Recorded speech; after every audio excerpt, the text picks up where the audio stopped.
Pony TV na sandok chariba face to face ki thauram meeting tabire bapunamapu DEEPA SHAMURAILATPAM na khurumchari. Ngasigi face to face ki tara mathoirak suba episode asida puduna lakchari madudi iramda masigi sumang kumhai amadi Manipuri film industry da achoba fida ama kanbata natana isai nongmaigi amadi AIR gi approved artist amasu oibiriba Denny Likmabam ga unabagi tanjado mayamda kudo tamjage. Ozana Pony TV ki studio da lengbiratuna wari watai sanabagi tanjabi bibagi damagda ozagu yamna haininga leitana thagachari aduga tarangna okchari. Thagachari Pony TV ki face to face ki thoromusibu hawbadagina yengna lapiri papai punomo ai maikedigisu miyambu kono khurumjari masung Pony TV matam sangna hinanbada ado matamgi achauba hak adu sinabiduna Pony TV bu matam sangna hinanbiu haiduna ai maikedigisu miyamda wafam si thamjai. Okay, oza ahanba matada ko ozagi imagi babagi ko adagiti ichininaw aduga wife children adagi ozagi mahigi thak na chingba introduction amatang to biro tentak na haijage aisi aigi laifam si Thawal district ke manung sam leiba Wangjing dagini Wangjing Wangkhai dagini aigi ipa aigi pupopa ipa laikidre Likmabam Santi Kumar Singh aigi imana Likmabam Ongbi Haikhabningol Tameswari Devi Chinnaw akoi mari ni nupa ahum nupi ama aina iloi loi bani aigi nupi aina laujari nupi sina Nagamapal Kangjawi dagi Ngangom Jenny Devi duga aigi icha ani aigi isa nupi na ahan ni isa nupi ahan Dipti Likmabam Suchanupana Dipras Likmabam mayamdi master bauti ai tawangam haudre geography da ai graduation lotion bani geography honors lotion bani aduga isai gi lamdana ai second year bauti ai pasilahore aduga makhatana aina pamjaba ai isai gi lamsi dana tabada ai lam bisi ai gi laibaksina puraga aina artist moina nasi bodo miyam sewa tawjari sumang kumhai gi ozana sumang kumhai da khongdarapa aduga sigi journey se sigi matang se da wahai khara thambiro sumang kumhai da koi lakosi 1997 sigi June July swai dagini 1997 sida ai manabama khangbo tagi ai amlun tinajaba matamdu ai Resound Musical Center na khangbo tamare rabi adugi as a drummer orami matamda electronics ki drum thok amri akoina khangjabada haitare ko hoilamdam sida ina acoustic ona matamda thilakpani da ei manabsina keyboard khongman da ei manab keyboard khongmasi ma si chanale pakna chom artist da ma keyboard player amone sangi haitare aduda sum manasu relay musi chalu sin long phado se chalu be yawba adagi matamda chanale pakna chom artist ki ramna mayamna pamna gi badila koigi ingagi purnima asi tawami madu matamda koigi luhongbogi sinna me yawe aiba luhongbogi sinsi dhun saitam ne basi dum hana bodi dum thilami edu chu aina saitam ne do isu ante yai gen tawga maina saitam do dum mai yai gi badagi haitare dum maina nang kai tawri kai tawde matamda bu college se dum akoi ladik yam kana ekta loop ne lepona tabnina college ole damde sumsa sel baim sakibadagi ai orchestra da mogi orchestra da sum khara dum mana punba dum mai yaukiban haipana sum artist adu ngasagi drummer oina di changbire en haigi ba adu sumang lilas da artist oina mu kamaina kamdongna yaubi akibanu si am sangbo wari si ngasi nong di su dum loibang amoi do wari ni am sangbo wari ni maroina sanai pana sum artist ki matamda lebiramba artist punumapu aina ahang to ko mon khumjari makoi gi thojal dagi haitare aina drum se adagi aina orchestra oringe dagi ai matamduda avan data oja sana paiwa to bi laikidre oja sigi makhada acting course tawjari dagi isai tame matamsida adugi matum sida aina drum amtang di dairaga ai electronics ki drum samtang di laira thingi na khallaga kanna kuna jago matamsida drums hek lay baga sahi ji da haitare matam sida sum adu mamangda hek mi anai he yaupogumba artisting anai yauba dagi kaigun khudong sado matamda dagi mi mawat matamda hek lila se he hek thwel mona aise he thwal le anda sajibule hauda aroibada police wasi ma sahalli adagi marmukta dumana awar pa khraga dum tawbul adai mem sahib sari sida akoigi artist sing sina hai tare sanare pakki artist sing sina masi ngangsli la ya hon sen tawdagi ai dum dagi sum mem sahib sari sida ai nebi sabagi role ma mahesena adugi character ma adugi kum hoki banais okay ozana main role oina kumki baze karamba lilan ahan boy bi ai tasena sanai pa na sum artist leading ai matam dadi main character di ai tasena kumokte sum saita angang bi adagi agan myam du yo mo purakpa dum bu wari sing ne du awuri di aina ihan hanna hai tare pa ihan hanna aina main character ni kumokpa hai ta gadi adu su side to the sign to the first sense ogi kunti gi aina rohit singh segal sagi base sisina ihan hanba aigi character da tang mayamna khambi ba character mo ogi ba character hai jo tar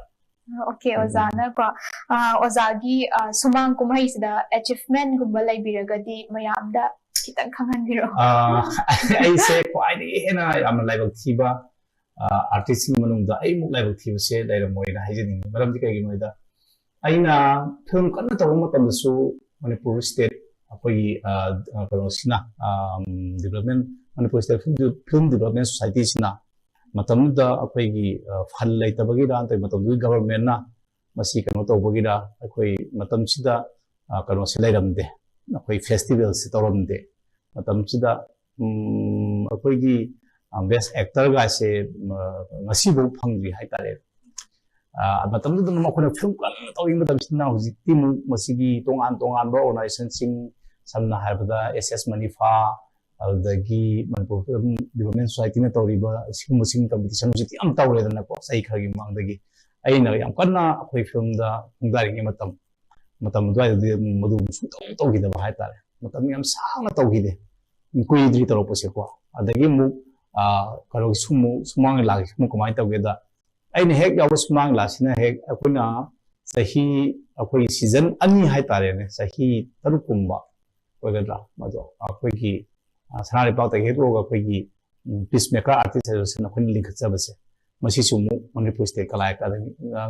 ngapi gani manipur state sumala council na simu tan thokpa dol mu oiba hai tare ko koina phangjaba yaba matam da koina phumjare character sing koina phangja competition yaujaba da adu tajaba yaga khajaba mayam sing sina mu mon tan thokpi ba kum he mu oiba mai to dan lai ba thidna la pasina aroibada 2019 da under akoina pharakum biswamitra oja sigi mayekta hoi ta honorable ngomna direction piba thajama se ki thawalena lila tam towe haiba lila sida aduda akoigi hujiki lila sina second best production di phange to bodabu akoigi character no singsna artist singsna a number oina best ki mana singse phange aduda aisu best actor gi mana do lila do phange ozana huji haibi gi bada lilagi season na ama panji do adudo kari oibano haibatan panji smart to lilagi season se transfer season haiba malai lilagi so hogi sahi ahu mokum re mutungda manipur state sumala council na haiba artist singsna maning tamna atopa tonga madol sing yaujaba yabagi adugi season na mapeba hai tare haiba season sida akoigi hana sona kan leramba artist ma aiti a haiba dol leramba artist na b haiba dol song ki bada akaiba leitaba hai tare man lothok losin tawna bada akaiba leitaba aduna adugi season akoigi sahi ahu mohum season do adumaina season hainare sima haiba oza se hauji kari lila party da dilai bi ke ai hauji se mami artist association haiba lila se 2000 hoigi dagi 16 barakwa 7 doi link chabani haiba lila dos da leire mami dagi pithorakpa hai tare ko kaino se latest lila se kai oi bi ke latest handa ki festival da koina mangal yaudaba numit ana oza mani yumnamgi lila ama akoina sanajabani tamo khoi khara mission mitrana direction PV bani adu bulai thi ba hai tare ari billa si khoi kari gumbam ta khoi sandam da bista sang kam hauze adu kari gi oi masi ta sem bagi adu kari gi oi join odi apone su adi juri jing bi thamoi da hai tare ni ila do phajadi na khanwa choira da ya Okay, ngasi wakta ozana ko lila sana jara pasta ozagi esimadi ka daga khanba lila do lai yam yawi ki id anamba oza manau bigi lila singda hai tare ko manau bigi lila singda audagi sangalai pa na sum artist ki maroina pegi mem sap ki sari digi ningo chakoba se akhoi mem sap sari se matam khara ꯑꯩꯈꯣꯏꯒꯤ ꯀꯩꯅꯣꯁꯤꯡꯁꯤꯅ ꯑꯩꯈꯣꯏ ꯑꯟꯗꯔꯒ꯭ꯔꯥꯎꯟꯁꯤꯡꯁꯤꯅ ꯃꯁꯤ ꯂꯤꯂꯥꯁꯦ ꯁꯥꯟꯅꯒꯅꯣꯅ ꯊꯤꯡꯉꯤꯕ ꯃꯔꯛꯁꯤꯗ ꯍꯧꯖꯤꯛꯀꯤ ꯀꯩꯅꯣꯁꯤ ꯅꯤꯉꯣꯜ ꯆꯥꯛꯀꯧꯕꯁꯦ ꯄꯨꯊꯣꯛꯄꯅꯤ ꯍꯥꯏꯔꯤꯕꯁꯤꯗ ꯑꯩ ꯑꯅꯤꯔꯛꯇꯪ ꯊꯣꯛꯏ ꯑꯗꯨꯁꯨ ꯂꯤꯂꯥꯁꯦ ꯑꯗꯨꯛꯀꯤ ꯃꯇꯤꯛ ꯑꯩꯈꯣꯏꯒꯤ ꯆꯤꯡꯇꯝꯒꯤ ꯋꯥꯔꯤꯗ ꯌꯥꯝ ꯅꯨꯡꯁꯤꯕ ꯂꯤꯂꯥ ꯑꯣꯏꯕ ꯑꯗꯒꯤ ꯏꯃꯥꯒꯤ ꯂꯃꯟ ꯍꯥꯏꯗꯅ ꯍꯟꯗꯛ ꯑꯣꯖꯥ ꯃꯅꯥꯎꯕꯤꯅ ꯏꯕꯤꯕ ꯃꯁꯤꯗ ꯑꯩꯈꯣꯏꯒꯤ ꯑꯩꯅ ꯁꯥꯈꯤꯕ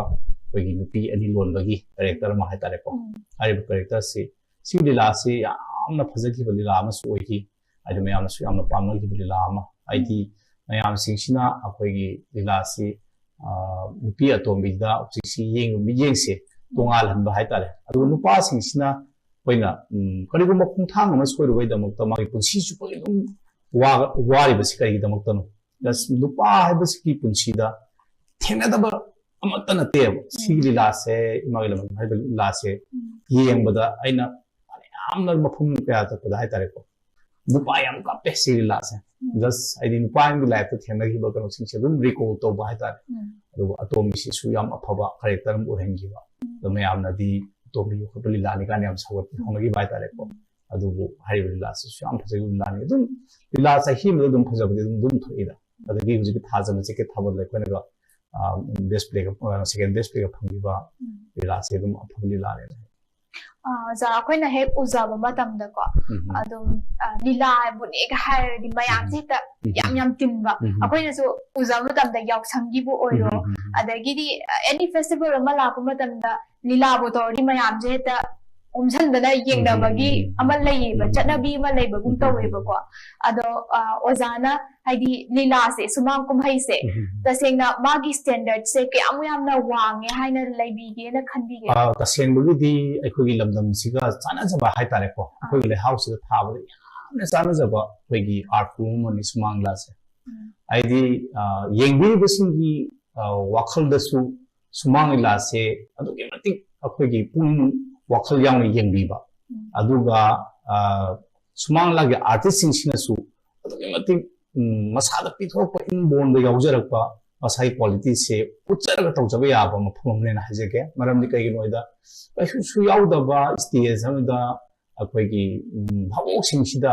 sing sum wangna kaba salini samudra do chapa salini building awang da leba salini dair ba yum da leba salini sigi mayam sing se actor sing sida khadang tawjaba da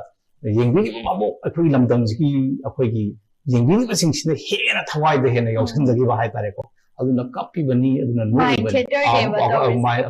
madu magni duduna masi akoi lamdam sida yamna chana jaba akoigi tanaba thanaba yadraba akoigi art form mani adubu tawadabu aina haning basi art form se matam sanga lehona bo khona bada matam matung ina de ji akhom mayam lai ko aidi matam sina um hong ai bani na hong da badi yade hong badi mayam lai ai tawadabu masida ꯑꯩꯈꯣꯏꯒꯤ ꯃꯔꯨꯑꯣꯏꯅ ꯑꯩꯅ ꯉꯁꯤꯒꯤ ꯇꯥꯟꯖꯥꯁꯤ ꯂꯧꯖꯔꯒ ꯑꯩꯅ ꯍꯥꯏꯖꯅꯤꯡꯕꯁꯤ ꯏꯔꯝ ꯁꯤꯒꯤ ꯈꯪ ꯍꯩꯔꯕ ꯑꯣꯖꯥꯁꯤꯡꯁꯤꯅ ꯃꯥꯏꯌꯣꯟꯁꯦ ꯁꯣꯝꯗ ꯈꯤꯇꯪ ꯆꯪꯁꯤꯜꯂꯛꯑꯒ ꯍꯦꯟꯅ ꯐꯕ ꯃꯥꯏꯀꯩꯗ ꯍꯥꯏꯗꯤ ꯑꯅꯧꯕ ꯇ꯭ꯔꯦꯟꯁꯤꯗ ꯍꯥꯟꯅꯒꯤꯁꯨ ꯑꯩꯈꯣꯏꯅ ꯌꯣꯛꯄ ꯑꯅꯧꯕ ꯇ꯭ꯔꯦꯟꯁꯤꯅ ꯑꯩꯈꯣꯏ ꯀꯔꯤ ꯆꯠꯄ ꯑꯗꯨꯒ ꯀꯔꯤ ꯃꯊꯧ ꯇꯥꯏ ꯃꯁꯤ ꯁꯥꯡꯅ ꯌꯦꯡꯍꯧꯅꯕ ꯍꯣꯠꯅꯕꯗ ꯑꯗꯨꯒ ꯃꯁꯤ ꯃꯇꯝ ꯁꯥꯡꯅ ꯑꯩꯈꯣꯏꯒꯤ ꯃꯩꯍꯧꯔꯣꯟꯁꯤꯗ ꯑꯩꯈꯣꯏꯒꯤ ꯂꯥꯛꯀꯗꯧꯔꯤꯕ ꯑꯩꯈꯣꯏꯒꯤ ꯃꯤꯔꯣꯜꯁꯤꯡꯁꯤꯗ ꯑꯩꯈꯣꯏꯅ ꯀꯃꯥꯏꯅ ꯈꯨꯗꯣꯜ ꯇꯝꯃꯝꯒꯗꯒꯦ ꯍꯥꯏꯕꯁꯦ ꯃꯇꯝ ꯁꯥꯡꯅ ꯊꯝꯕꯤꯔꯝꯒꯗꯒꯦ ꯍꯥꯏꯕꯁꯤ ꯃꯤꯠꯌꯦꯡ ꯇꯥꯕꯤꯔꯤꯕ ꯑꯩꯈꯣꯏꯒꯤ ꯐꯦꯁ ꯇꯨ ꯐꯦꯁꯀꯤ ꯑꯣꯅꯤ ꯇꯤꯚꯤꯒꯤ ꯃꯤꯠꯌꯦꯡ ꯇꯥꯕꯤꯔꯤꯕ ꯈꯪꯍꯩ ꯑꯣꯖꯥ ꯒꯨꯔꯨꯁꯤꯡꯁꯤꯗ ꯁꯤꯟꯅꯖꯔꯒ ꯑꯃꯨꯛꯇꯪ ꯃꯥꯏ ꯑꯣꯟꯁꯤꯟꯕꯤꯔꯛꯑꯒ ꯑꯩꯈꯣꯏꯒꯤ ꯁꯨꯃꯥꯡ ꯂꯤꯂꯥꯁꯦ amuk kaya na po may kaya po nung kanabada adong madong gito dang lobby yo hena so ay hajaram ngasi bawta ko ozana sumang kumai sida torpa dialogue singdagi ko pamjai isana pamjai kaina khanjaba dialogue amatang tobira ko yagadra dialogue se taseng bagi di akwai da kwai dagi maru oina problem oi bese kai no da dialogue si di akwai na sumang la di tum thoga dialogue ngam bese kaya yang gande ai di magi partner me yor kanda ngam na kanda no gi dialogue ki phajaba koi gi madu gi kano se poe dubu haizabgi wani mase dum aina ngang doi dialogue se itoduna ngang matam ti madugi kano dum di kitang di phangbu warani dubu ai madugi dialogue to ai tawna bo kana ke handa ke anu la da to ge nan sembi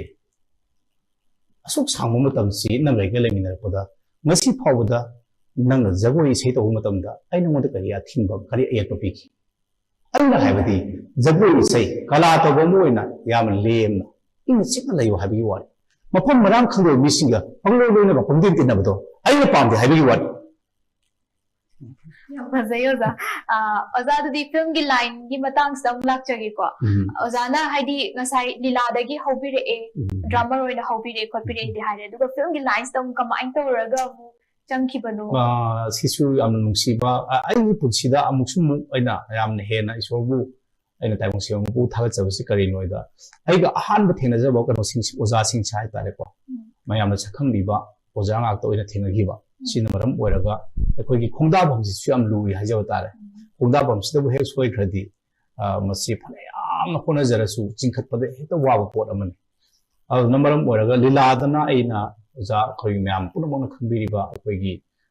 akoi lai oiraba hai tare Bridget nangombaga ai aham ba thena jawi aduga film gi lambi dana mu khoi myam ne hena khambiba film gi myam gi actor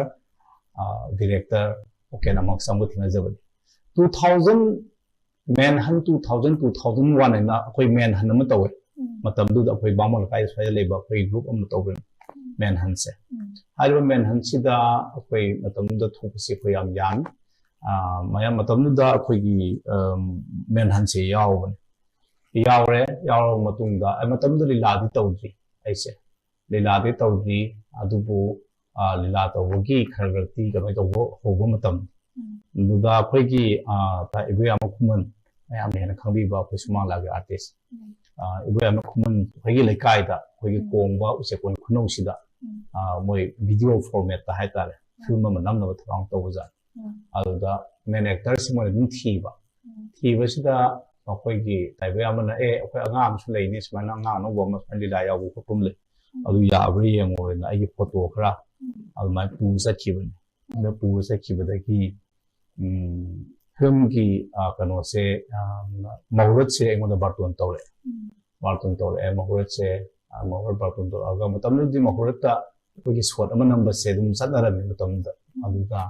mahurut mi sida swat ama namaga yenge yang kanda da koi taw ken sina ma yarani na tawduna khigi premjit nawragum kangla films ki makha da puthoki ba sel sida ba video format ki film sidana ihan han aina maduki assignment to ki ba oza khoina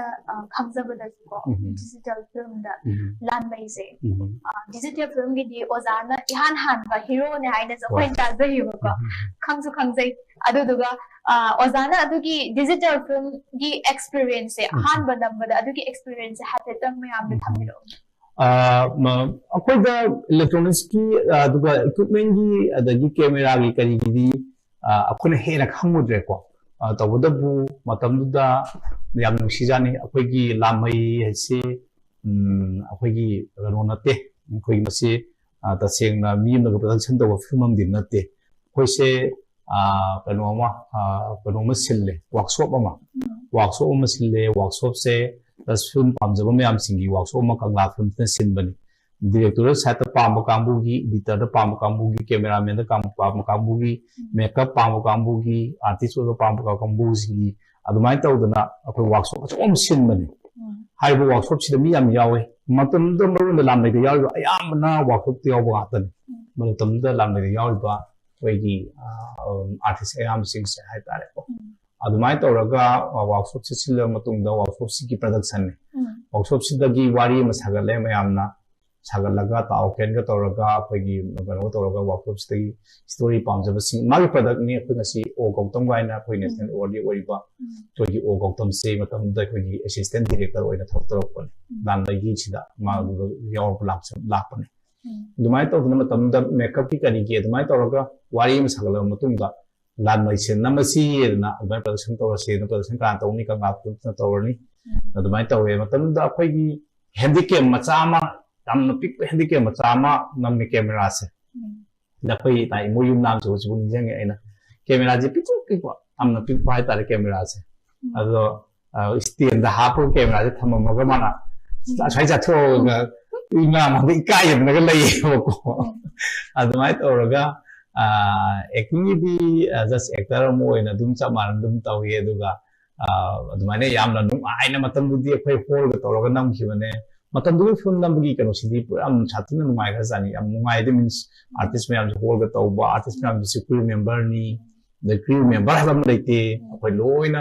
ꯊꯕꯛ ꯌꯥꯎꯒꯅꯤ ꯕꯣꯔꯤ ꯊꯥꯡꯒꯅꯤ ꯀꯦꯃꯦꯔꯥꯒꯤ ꯀꯩ ꯄꯣꯠ ꯆꯩ ꯊꯥꯡꯒꯅꯤ ꯑꯗꯩ ꯅꯣꯡꯉꯥꯜꯂꯛꯄꯒꯤ ꯃꯈꯣꯏ ꯃꯌꯥꯝ ꯇꯧꯃꯤꯟꯅꯒꯅꯤ ꯑꯗꯨꯒ ꯑꯃꯨꯛ ꯐꯤꯂꯝ ꯅꯝꯃꯨꯅꯤ ꯐꯤꯂꯝ ꯅꯝꯃꯨ ꯍꯜꯂꯛꯑꯒ ꯑꯃꯨꯛ ꯆꯥꯛ ꯏꯁꯤꯡ ꯊꯣꯡꯃꯤꯟꯅꯒꯅꯤ ꯀꯩꯗꯧꯒꯅꯤ ꯑꯗꯨꯃꯥꯏꯅ ꯇꯧꯔꯒ ꯌꯥꯝꯅ ꯀꯩꯅꯣ ꯑꯣꯏꯅ ꯂꯩꯃꯤꯟꯅꯔꯛꯄ ꯍꯥꯏꯇꯥꯔꯦ ꯌꯥꯝ ꯅꯨꯡꯉꯥꯏꯈꯤ ꯑꯗꯨꯒꯤ ꯀꯩꯅꯣꯁꯤꯡꯗꯣ ꯅꯤꯡꯁꯤꯡꯕꯗ ꯌꯥꯝꯅ ꯅꯨꯡꯉꯥꯏꯕ ꯑꯃ ꯑꯣꯏꯔꯦ ꯉꯁꯤꯁꯨ ꯍꯧꯖꯤꯛꯐꯥꯎꯗ ꯑꯣꯖꯥꯅ ꯗꯤꯖꯤꯇꯦꯜ ꯐꯤꯂꯝ ꯑꯗꯒꯤꯗꯤ ꯁꯨꯃꯥꯡ ꯀꯨꯝꯍꯩꯗꯅ ꯀꯌꯥ ꯑꯗꯨꯃꯥꯏꯅ ꯆꯥꯎꯔꯥꯛꯄ ꯑꯃꯁꯦ ꯑꯗꯨꯝ 2000ꯗꯒꯤ ꯄꯥꯔꯕꯗꯀꯣ 2000ꯗꯒꯤ ꯄꯥꯔꯕꯗ ꯐꯤꯂꯝꯁꯨ ꯂꯤꯂꯥꯁꯨ 2000ꯗꯒꯤ ꯄꯥꯔꯕꯗ ꯆꯍꯤ ꯑꯃꯗ ꯃꯔꯤꯗꯪ ꯄꯥꯔꯁꯨꯀꯣ ꯑꯗꯨꯝ ꯈꯔꯕꯨꯗꯤ ꯑꯗꯨꯝ ꯌꯥꯝꯃꯝꯃꯅꯤ ꯑꯩꯅ ꯑꯗꯨꯝ ꯀꯨꯝꯃꯦꯒꯁꯨ ꯑꯗꯨꯝ ꯍꯥꯏꯅꯤꯡꯗꯦ ꯑꯗꯨꯝ ꯃꯌꯥꯝꯅ ꯌꯦꯡꯕꯒꯤꯁꯨ ꯉꯥꯏꯔꯦ ꯑꯗꯨꯅ ꯑꯩꯅ ꯑꯗꯨꯝ ꯃꯌꯥꯝꯒꯤ ꯁꯦꯕ ꯉꯁꯤꯐꯥꯎꯗꯤ ꯂꯦꯞꯇꯅ ꯂꯤꯂꯥꯁꯨ ꯑꯗꯒꯤ ꯐꯤꯂꯝꯁꯨ ꯑꯗꯨꯝ ꯇꯧꯖꯔꯤꯕꯁꯤꯡ ꯃꯌꯥꯝ ꯄꯨꯝꯅꯃꯛꯀꯤ ꯃꯤꯅꯨꯡꯁꯤꯒꯤ ꯃꯈꯥ ꯄꯣꯜꯂꯤꯕꯅꯤ ꯃꯌꯥꯝ ꯄꯨꯝꯅꯃꯛꯄꯨ ꯊꯥꯒꯠꯆꯔꯤ ꯑꯣꯖꯥꯅ ꯉꯁꯥꯏꯒꯤ ꯐꯤꯂꯝ ꯀꯨꯝꯃꯛꯄꯒꯤ ꯁꯤꯗꯩꯁꯤꯗꯗꯤ ꯑꯦꯛꯁꯄꯤꯔꯤꯌꯦꯟꯁ ꯃꯌꯥꯝ ꯊꯦꯡꯅꯔꯕꯅꯦꯕꯀꯣ ꯑꯗꯣ ꯀꯔꯝꯕ ꯑꯦꯛꯇ꯭ꯔꯦꯁꯅ ꯐꯦꯚꯣꯔꯥꯏꯠ ꯑꯣꯏꯕꯤꯒꯦ ꯀꯩꯅꯣꯁꯦ ꯐꯤꯂꯝꯗꯗꯤ ꯇꯁꯦꯡꯕꯒꯤꯗꯤ ꯃꯥꯅ ꯍꯥꯏꯗꯤ ꯄ꯭ꯔꯣꯗ꯭ꯌꯨꯁꯔꯗꯨꯅ ꯍꯥꯏꯇꯥꯔꯦꯀꯣ ꯄ꯭ꯔꯣꯗ꯭ꯌꯨꯁꯔꯗꯨꯅ ꯀꯩꯅꯣ ꯇꯧꯕꯤꯔꯝꯃꯕ ꯑꯦꯛꯇꯔ ꯑꯃꯀꯣ ꯑꯦꯛꯇ꯭ꯔꯦꯁ ꯑꯃꯀꯣ ꯑꯗꯨꯗꯨꯃ ꯑꯩꯈꯣꯏꯅ ꯅꯨꯡꯉꯥꯏꯇꯦ ꯍꯥꯏꯕ ꯑꯃꯠꯇ ꯂꯩꯇ꯭ꯔꯦ ꯑꯗꯨꯅ ꯃꯥꯒ ꯄꯥꯅꯅꯕ ꯍꯣꯠꯅꯕꯗ ꯖꯁ ꯈꯤꯇꯪ ꯑꯩꯈꯣꯏꯗꯒꯤ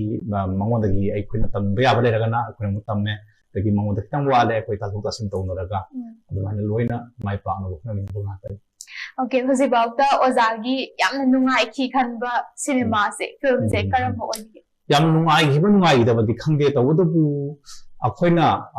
फिल्म अहान डिजिटल की थोबा मतम स्वाइसे मणिपुर दा हिंदी फिल्म थिंगिबगी फिल्म से खौरांग याम खौरांग ngairaga leba matam hai oiba hai tar adugi matam sida akhoi lamaiga thopasi kaisu mai cheng ponde matam du ko adu su ta mi gi nusi basina mi gi yengning basini hendana film se mi gi am mi gi ba masi adugi mati nungai du ai punsi da pai hen nungai gi basi kai noida ai angang oringe da akhoi gi bazar imphal da lapada Amitabh Bachchan gi adagi ani kapu gi kai gi poster se chao chao ye ga akhoi gi ka ga matol ga leye ko masi ai to masmai ka aga dang ri thi ali ga na sum ai wakhana sum khan gi bhai tare ko da ai bi am man de friends ta lamai to pa sida ai na thang sai pai bu gi ken wo sima ye ga moi ka aga thiet le ko da ai di man de bo to so ai na ai ni khala ga ni na harau gi bu do मधुगी हराउबदु yam सतीना I ngasi bawda ai kaawba ngamde haitare adu matungda lanmai adugi matung akhoi matamda di hall se matamda ta hingal e hall se koi metal film tawbadagi haitare dagi phayan thagya ngawba lesin phayan thagya ngawba lesin akoina ayuki pung 9 da akhoi premier show se kapu matungda pung 13 gi mi si yengnaba inaramsi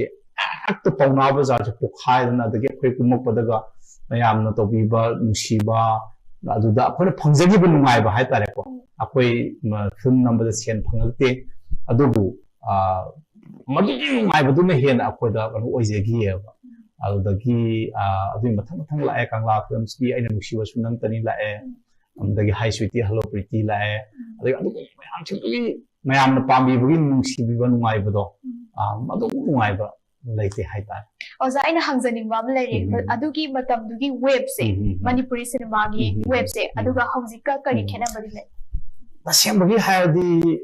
khena badi yam khena ra jani na khalle khena badi yam khena ra jani mase matam gi ahong bani haigadran tagana matam gi ahong ba projecti just electronics ki pot se koi laptop mobile kai adagi youtube kai mam thorok ba myam sing sina lila sungai ne sa adum ahong yam hong e ko aduga matam dugi nungai basina aikoi gi badum myam sing phangdri ngai hon laga smai ambu hona bagi dagi hol dan ida pokhai dan double so to dum gi nungai bagi aduga project sina amu madu mari kano sikitang handagi badongna ko madugi kano sikitang handagi badongna hol sing su lo na sigre aduga amadagi actor sing se magoi da phangjaga do ba kano sing se hujik se phangja badongna imoda madu di feel tawe ngon adudi oza social media gumba adagi di sumaina youtube aduda ma'am tholak pasina film gi line sida is the haidi downfall chalakpagi type ta feel to bibra downfall di natte ta sengna haibada hujikti yumdagi thoningal ta ba haitare ne mi singse adum sidagi dawtharaga adum yengna badum yum mai karo adum mai makutta loi paira lai gradongna adum adumana yenga awrina posting sa haitare ko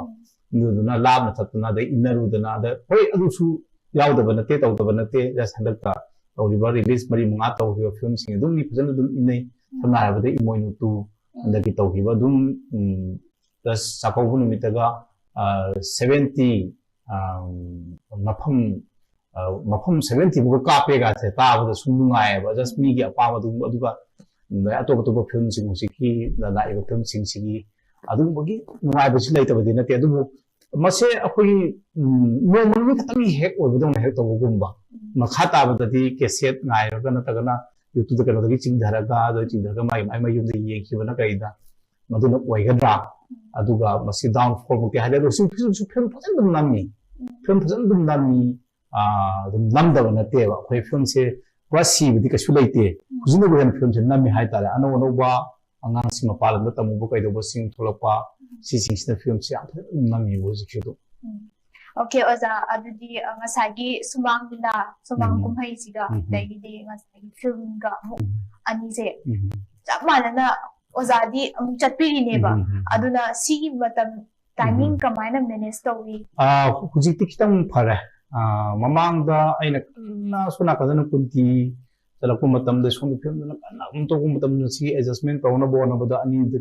bugi awaba yam khudong thiba kayama yam sathina mayok nagi di kay gino de kunti matam su bi yam pamba di lam oi bagi kana ko matam oi ba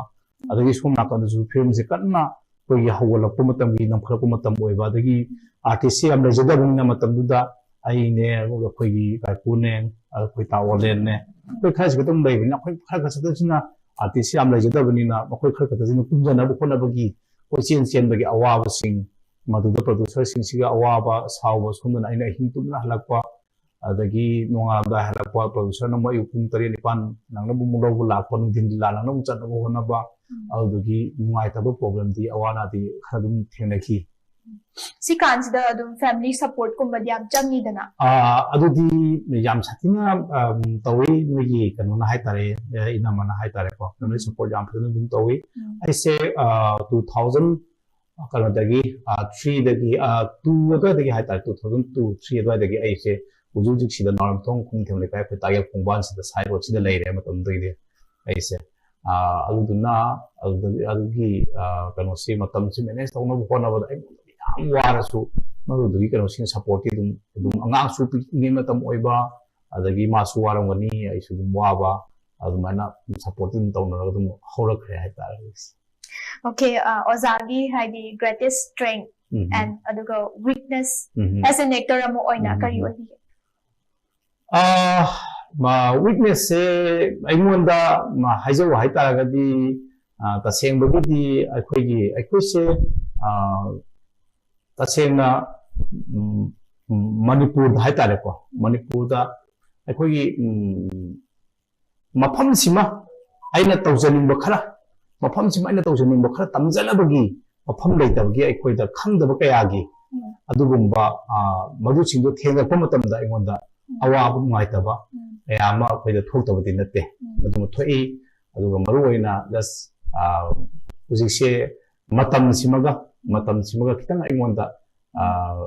ꯑꯩꯒꯤ just ꯏꯁꯥꯒꯤ ꯈꯤꯇꯪ ꯍꯥꯏꯇꯥꯔꯦꯀꯣ ꯏꯁꯥꯒꯤ ꯈꯤꯇꯪ ꯈꯔ ꯖꯣꯇꯣꯟ ꯇꯧꯖꯕ ꯈꯔ ꯂꯩꯖꯕ ꯍꯥꯏꯇꯥꯔꯦ ꯏꯁꯥ ꯐꯠꯇꯕꯒꯤ ꯍꯥꯏꯇꯥꯔꯦ ꯑꯗꯨꯅ ꯑꯩꯉꯣꯟꯗ khitang matam safataba khamu yaweba aise adu witness ama aingondda khitang leiba aduga hujiki aikona tawjaningba tamjaningba khara si phangdabagi adan nuaigadaba khara ama madumti akhoi sum thelar leiba tricks adu ngasai ama film ga adagi lila ga se karambana hena lui haina lobige mase ma lu bhaiba ma leite lai bhaiba ma leite just masidi alu ba ngatani punchi sida thenari ba singse aidi lila se akhona ngasi mafam ahum sanare khalasu lila mafam ahum se amata akhoi gi pung wakhal se manawdi nate babudabu akhoi gi pung wakhal na khara hena lairami magi environment tuga naksanagi batadi adu mafam duna hena akhoi gi to gi sum yawdaba nate duga mafam khudi makta thamna harabada aina he haijabaduni lila sina yam chawo ka amada aidi ek tawani aidi pakhrabalam paktugi ngasidagina akhoi kano sam chani le laphu yeng mi singu su ai ka phalle ju khangan gadoini ai ka rom to beju uhan gadoini aduga film majidana yam ka amada am pe ba khu ba ka amada aina tawjari ba kharase aina tawjari ba kharase yengbi be singda khangana bo konabani amana choba ka amada thabuk tawbani acting tawbani adu amana yam khu ka amada ek tawjabani oza adu ngasai oza se actor mo oina hoji bhawda sang la ibo ko adu kai gumba actor gi line sida chatlam da taragadi kari oiri ke na taseng bagi di ai hoji sudum music yam paame music yam satina paami ai isai yam paami aduga ai percussion yam paami ado percussion di ai karo to hodre aduga isai karo simaga ai yam paami do isai eje singer mo di ai karo di madui karo di oijade adubu aina pamjabada aise hujuri show dum akoi manaba khara tawraga kogi background akoi film gi background music se masi tawna bhona basa awaba mudum oiga lairi ba manipur da aduga mayam de ka hen de khangudaba aduga background score sina kayam film da support to iga se khambi mi su dum dei adumai tawraga aise maroina akoi wakhalon dinaba khara hai tare ko dinaba dum ai tam yengaga background score khangi aise studio ma tawsi andi man khalli ai di hobby da hai tar no was so view ko za aduga hojiki lila se lila roi sing da hawala liba lila roi sing da kari message to being it hawala liba just actor oining ba sing hai tare ko lila sung film ani makta hai tare tongan ba theater so ma por so aina ai hena maruina pining badi hena kaisu nate aise ngasi su ai samusuni aise tammi bani ko hai wakhalon se masima aina pamjaba ai hiram amada just masigi hiram sida aina punsi simagi ai hinna bagi hiram oina ba sajalla bani ko oina halan ba wakhalama sima yam changi ruga madugi thajaga duma ai thamoi dagi hek aina tawingai maduma lawthopa chumdena khalli egi thamoisina thajaraba aduga aina tawjariba kharasi aina tamjariba kharasi aina mamutana khangna tamnaba honaraba masi kaidong su koigi actor mo oina madu kaidong su lemna mangwa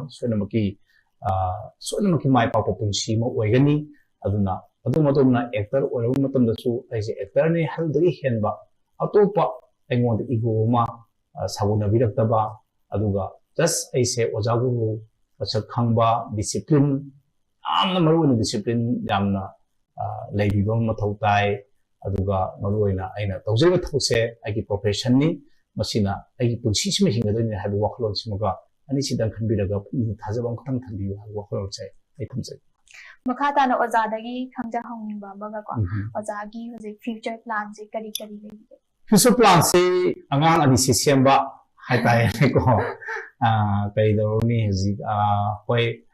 just lila tauri film dum mayam na pambi ri kai dum tawhi gani lila tawhi gani aduga ai masi sina nataba masi nataba to ba su dum hingna bagi ꯑꯩꯈꯣꯏꯅ government job ꯑꯃ ꯇꯧꯍꯧꯗ꯭ꯔꯕꯅꯤꯅ ꯃꯁꯦ ꯑꯩꯈꯣꯏꯅ ꯍꯤꯡꯅꯕꯒꯤ ꯑꯗꯨꯝ ꯑꯇꯣꯞ ꯑꯇꯣꯞꯄ ꯂꯝꯕꯤꯗꯁꯨ ꯈꯔ ꯆꯠꯇꯕꯗꯤ ꯅꯠꯇꯦ ꯆꯠꯂꯤ ꯑꯗꯨꯒ ꯃꯔꯨꯑꯣꯏꯅ ꯑꯩꯈꯣꯏꯒꯤ ꯇꯨꯡꯒꯤꯗꯃꯛꯇ ꯍꯥꯏꯇꯥꯔꯦꯅꯦꯀꯣ ꯇꯨꯡꯒꯤꯗꯃꯛꯇ ꯑꯩꯒꯤ ꯑꯉꯥꯡꯁꯤꯡ ꯐꯖꯅ ꯃꯥꯅ ꯄꯥꯝꯖꯕ ꯂꯥꯏꯟꯗꯨꯗ ꯆꯠꯍꯟꯅꯕ ꯑꯩꯈꯣꯏꯅ ꯃꯗꯨꯃꯒꯤ ꯁꯄꯣꯔꯠꯇꯨ ꯇꯧꯅꯕ ꯍꯣꯠꯅꯕꯗꯨ ꯇꯥꯕꯅꯦ ꯑꯩꯈꯣꯏꯅ ꯌꯥꯝ ꯅꯨꯡꯉꯥꯏꯖꯩ ꯑꯣꯖꯥꯒ ꯉꯥꯏꯍꯥꯛꯇꯪ ꯐꯝꯃꯤꯟꯅꯕꯗ ꯋꯥꯔꯤ ꯋꯥꯇꯥꯏ ꯁꯥꯕꯀꯣ ꯑꯣꯖꯥꯅ ꯅꯤꯡꯖꯔꯤꯕ ꯈꯟꯖꯔꯤꯕ ꯈꯨꯗꯤꯡꯃꯛ ꯊꯨꯡꯕꯁꯨ ꯑꯣꯏꯕꯤꯌꯨꯀꯣ ꯃꯇꯥꯡ ꯁ꯭ꯋꯥꯏꯁꯤꯗ ꯄꯣꯅꯤ ꯇꯤꯚꯤꯅ ꯁꯟꯗꯣꯛꯆꯕ ꯐꯦꯁ ꯇꯨ ꯐꯦꯁꯀꯤ 13 ꯁꯨꯕ एपिसोड ꯑꯁꯤ ꯂꯣꯏꯁꯤꯟꯖꯔꯒꯦ ꯑꯗꯨꯒ ꯑꯣꯖꯥ ꯊꯦꯡꯛ ꯌꯨ ꯁꯣ ꯃꯆ ꯂꯦꯡꯕꯤꯔꯛꯇꯨꯅ ꯉꯥꯏꯍꯥꯛꯇꯪ ꯋꯥꯔꯤ ꯋꯥꯇꯥꯏ ꯁꯥꯟꯅꯕ ꯐꯪꯍꯟꯕꯤꯕꯒꯤꯗꯃꯛꯇ ꯄꯣꯅꯤ ꯇꯤꯚꯤꯒꯤ ꯃꯥꯏꯀꯩꯗꯒꯤ ꯌꯥꯝꯅ ꯆꯝ ꯆꯝꯕ